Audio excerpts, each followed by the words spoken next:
Let's discuss one of the interesting articles which have just arrived in Indian Express. Cuba without Fidel Castro. What it means and what the road ahead looks like.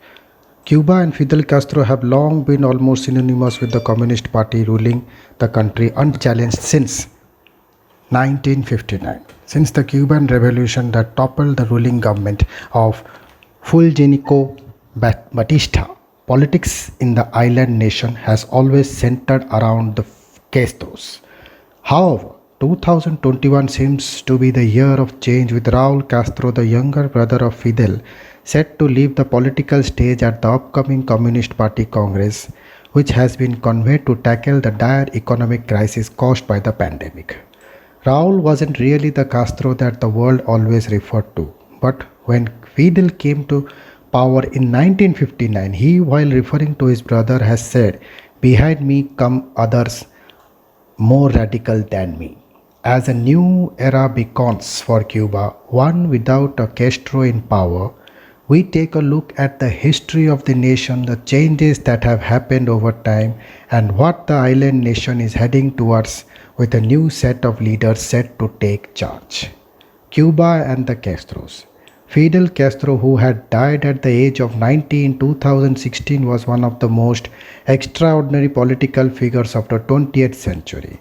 After leading a successful revolution on a Caribbean island in 1959, he became a player of the global stage, dealing on equal terms with successive leaders of the two nuclear superpowers during the Cold War. The Russians were mesmerized by him. Nikita Khrushchev and Anasta Mikoyan in particular. European intellectuals took him to their hearts. African revolutionaries welcomed his assistance and advice, and the leaders of Latin American peasant movement were inspired by his Cuban revolution. Fidel Castro rule spanned nearly 5 decades, including during the Cold War, when hardly a year went by when the world would hold its breath as even in and around Cuba threatened to spill beyond the Caribbean. In 1961, the invasion at the Bay of Pigs by Cuban exiles, encouraged and financed by the US government, sought to bring down Castro's revolution. It was swiftly defeated. In 1962, Khrushchev government installed nuclear missiles in Cuba in an attempt to provide the infant revolution with protection of the only kind the US seemed prepared to respect. And in November 1975, a massive and wholly unexpected airlift of Cuban troops to Africa turned the tide of a South African invasion of newly independent Angola, inevitably heating up Cold War quarrels. Modern historians often refer to Fidel Castro as the man who gave the Cuban people back their history, the name of their island stamped firmly on the story of the 20th century. In 2006, Castro formally handed over power on a temporary basis to his brother Raul, and in February 2008 he announced his resignation as president of the Council of State. It was then that Raul Castro, who was 47 years in charge of the military, finally took control of the island nation. However, it was only in 2016 that Raul officially took over after Fidel's death. 89 years old Raul Castro will now be standing down as the party's first secretary, the true source of power on the island and the armed forces commander after serving 25 terms. He will be handed over power to protege Michael Diaz-Canel, 60, who is 2018 already inherited the presidency. What caused the change? Raul Castro had said that 2016 Congress that it would be the last one led by the so-called historic generation of the revolutionary veterans. The new generation of younger leaders are not expected to make sweeping changes to Cuba's one party, the socialist model, but it will be under pressure to pursue market-style reforms to resurrect the long-ailing and centrally planned economy, Cuban analysts said.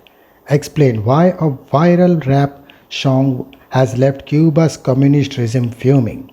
The April 1619 Congress comes as the Cuban battle worsening widespread shortages of basic goods, including food and medicine, after a liquidity crisis was exacerbated by tightening decades of old US sanctions and the coronavirus pandemic. Diaz-Canel is also under pressure to deliver results to retain support because he does not have the moral legitimacy of the historic generation of social reforms over the past decade, in particular after the expansion of internet access have strengthened Cuban civil society and small protests have cropped up across the nation.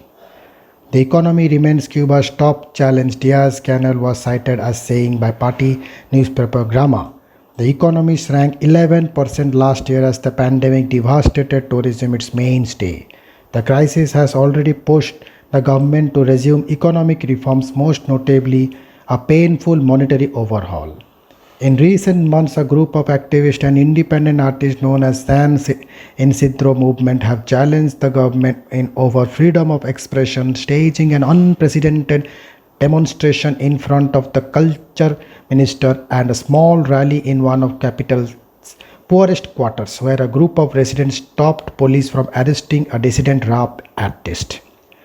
Another group of protesters say they are staging a hunger strike in eastern Cuba, apparently timed to coincide with the party congress. The road ahead for Cuba. Experts believe the pace of economic reform is expected to pick up after the change in power and the upcoming congress. The new executive will also have to introduce further cautious political reform to effectively manage the tensions in society between the old guard and the new generation. Things have become even more complex with the arrival of the internet at the end of 2018, which has brought about a paradigm shift with never before seen access to information that was previously controlled by the state media. The Communist Party had said that upcoming Congress would have to reflect on how to better deal with political ideological submersion on social media. The country's direction will also largely be shaped by Cuba's relationship with the United States. President Joe Biden had promised during his election campaign to reverse certain sanctions toughened under his predecessor, Donald Trump. However, experts believe that Cuba would have to give something back in the form of human rights reforms. Moreover, the new government will also have to give a new direction to the army as bulk of the 280 sanctions Washington has in place against Havana targets enterprise managed by Cuba's powerful and omnipresent military. Thank you.